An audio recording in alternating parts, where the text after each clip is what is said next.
সম্ভবত মনে হচ্ছে এটা কাঠঠোকরা পাখি। আমাকে দেখে সে চুপচাপ দাঁড়িয়ে গেছে,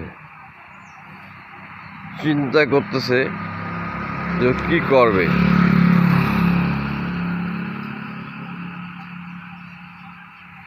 এটা কাঠঠোকরা, কিন্তু চমৎকার দেখতে। কাঠঠোকরা বিভিন্ন জাত আছে, এটা সেরকম একটা জাতের। অনেক সুন্দর দেখতে পাখিটা,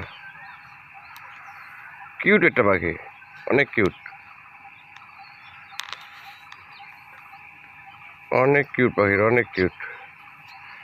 দেখেন কিভাবে বসে আছে। আয় আয়,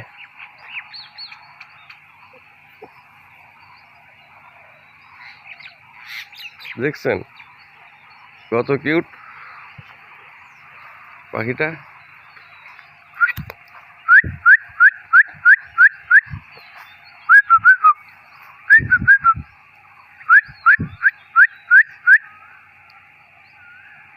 পাখিটা কাঠঠোকরা নাকি ভাই আমি সঠিক জানি না, তবে পাখিটা অনেক সুন্দর এবং আনকমন পাখি, এই কারণে আর কি ভিডিওটা করলাম। কেউ যদি জানেন কি পাখি তাহলে কমেন্টে জানিয়ে দিয়েন। তবে আমার ধারণা এটা কাঠঠোকরা সম্ভবত।